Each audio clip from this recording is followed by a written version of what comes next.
Choosing to quit smoking is potentially one of the biggest decisions that you will probably make.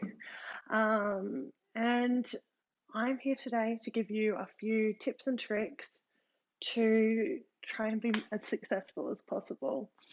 Now, there is no one size fits all approach to quitting smoking. Um, so there will be a lot of introspection on your part, looking inside of yourself and what makes you smoke. Because everyone has different reasons for smoking. And once we get to the root cause of why, then we can start to look at how to stop. So, a little bit about me to provide some context. So, I study psychology at UNE and I'm currently doing a behaviour modification unit, but I also work in drug and alcohol counselling, and it is my bread and butter helping people get control of substances that they're using and they feel out of control of. So, the first thing that you need to think about is, why do you like smoking? Um, Something I do with my clients is I will write down a pros and cons list. And under the pros, we talk about all the good things, all the things that we like about smoking.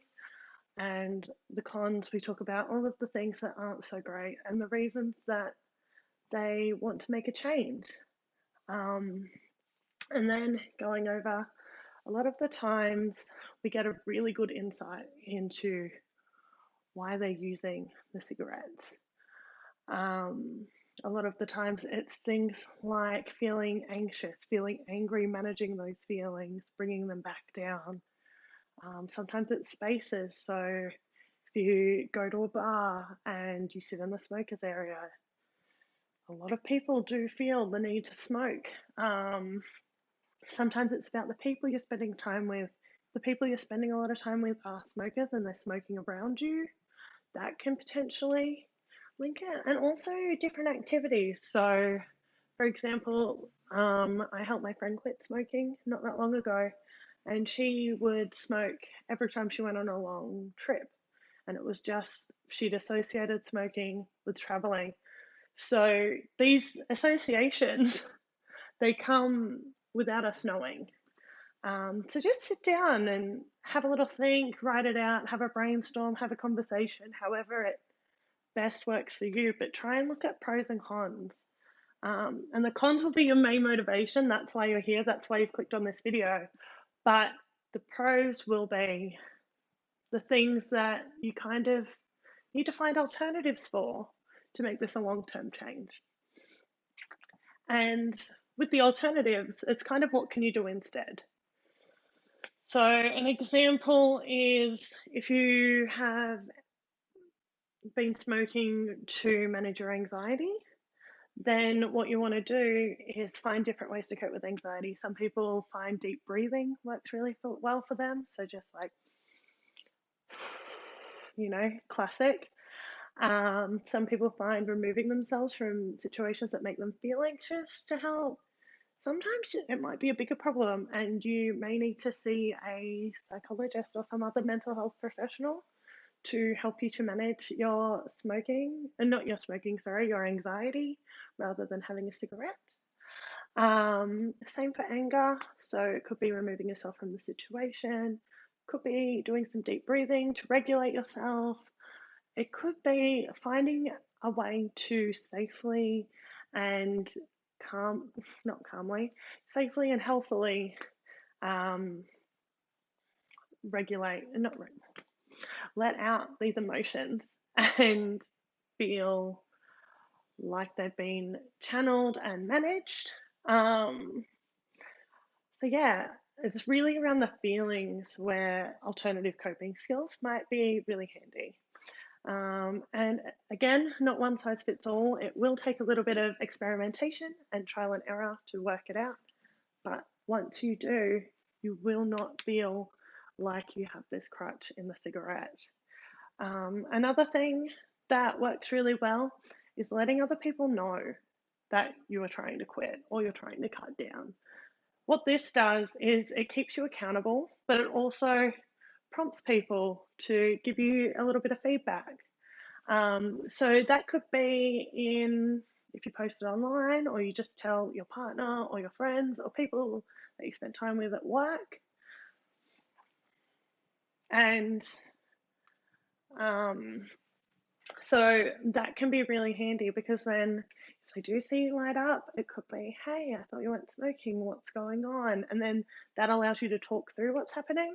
Or it could also be, oh my God, I've noticed you haven't smoked for the last week. I'm so proud of you. Good job. And that feedback and that keeping us accountable is really, really handy when we're trying to change our habits. Something else is trying to change up the spaces you're in. So it could be that you smoke with a certain friend and they smoke in the house, and you just sit and you chat and you smoke. Try and change it up. Change up the environment you meet with them in.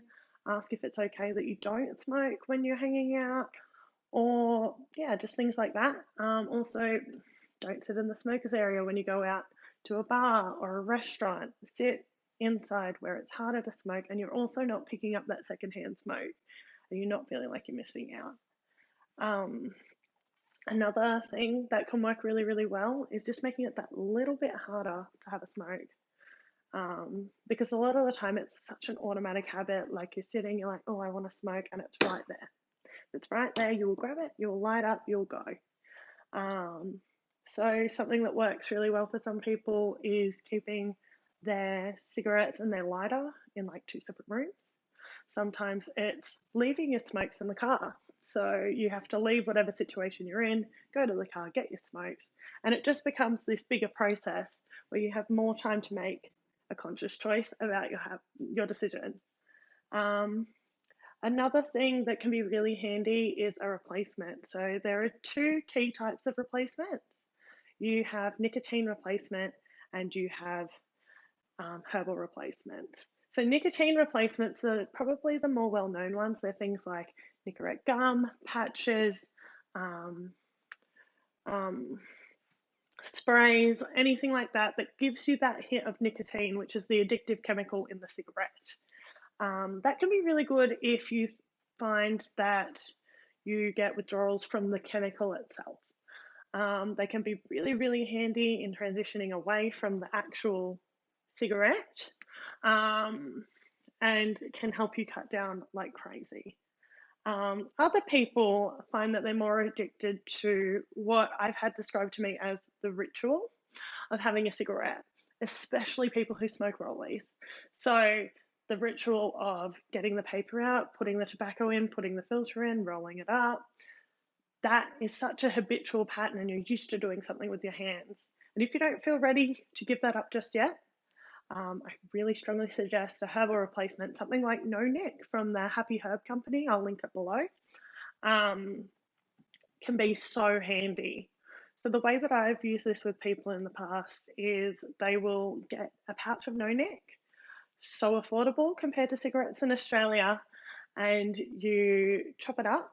It feels a bit like chopping up cannabis.